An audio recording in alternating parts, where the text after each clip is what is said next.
عشان ما تقفيش خلاص. عشان كده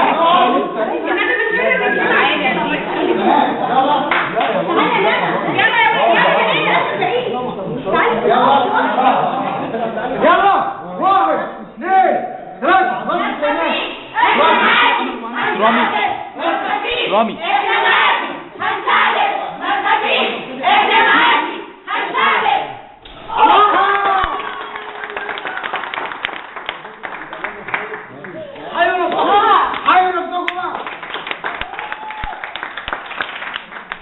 بسرعة كلنا على مكاننا بسرعة لسه المنشار.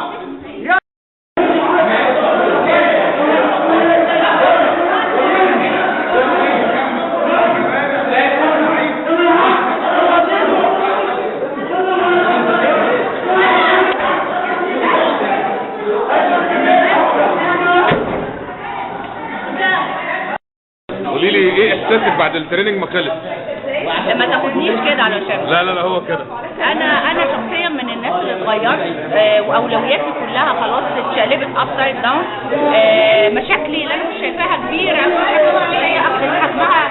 حجمها صغير او حجمها طبيعي قدام همي واحساسي بمشاكل بلدي. اكتسبت ثقه في نفسي حتى على مستوى شغلي كمذيعه. قعدتي على كرسي على الهوا اختلفت تماما، اسلوب حواري، اسلوب مناقشتي. كنت عايزه اقول الكلام ده بس الطيب معلش يكلمني. تمام.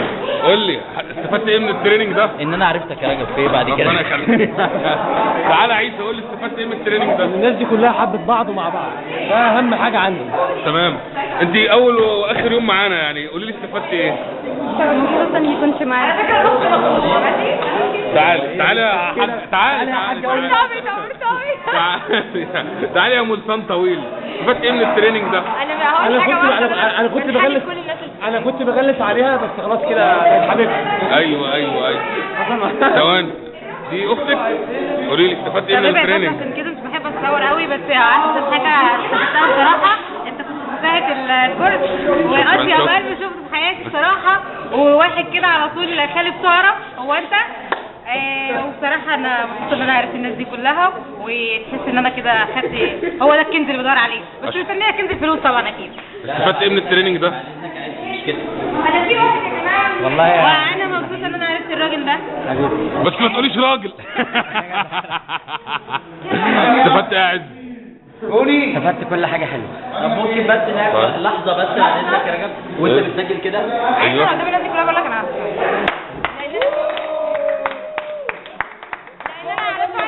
سبب مشكله حصلت لك في حياتك، انا اسفه بجد. انا عايزه بس انت عارف انها كانت غصب عني مش بايديا. انا عايزه اقول لك حاجه برضه عشان انا دي اقل حاجه عند رحاب على فكره. اقول لك حاجه دي اقل حاجه عند يا جامد. في حاجه كنت بس هقولها لك كان سبب مشكله حصلت يا حاجه قدام الناس دي برضه. يعني الراجل ده من غير ما يعرف مين صاحبتي كان بيقول لي انا بحبها جدا وبحبها قوي وهي زيه. قولي لي استفدت ايه من التريننج ده؟ استفدت الناس الحلوه ديت قاعده جنبنا طيب. استفدت ان مفيش حاجه اسمها استفدت ان احنا كل واحد فينا جواه قدرات يقدر يعمل بيها المستحيل، بس احنا اللي مش عارفين. فتش جوه نفسك هتلاقي. مكي قالها قبل كده واحنا استخفينا بيه وقلنا ده عيل فيه، لكن فعلا العلم والتجربه خلتنا اللي احنا عشناها خلتنا بتثبت كل الكلام ده.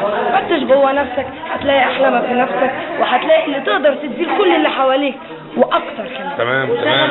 استفدت ايه من التريننج ده؟ بالظبط. استفدتوا ايه من التريننج ده يا جماعه؟ هقول لك بعدها. طيب براحتكم خالص. استفدت ايه من التريننج انا ده؟ بحب الراجل ده في الله. دلوقتي انا بشكر الدكتور محمد وبشكر سامح ان أيوة. هو جمع المجموعه الجميله دي.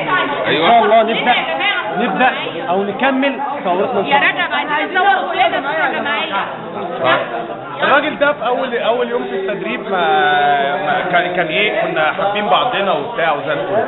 تاني يوم فاكرني ايه ان انا ايه بتقبل عليه والكلام ده كله. فاكر انت ازاي؟ بعد كده يعني ايه الراجل ده انا كسبته يعني. وهو يعني ورانيا دي بص عاوز تضرب بالنار. رجال. استفدت ايه يا خالد من التريننج ده؟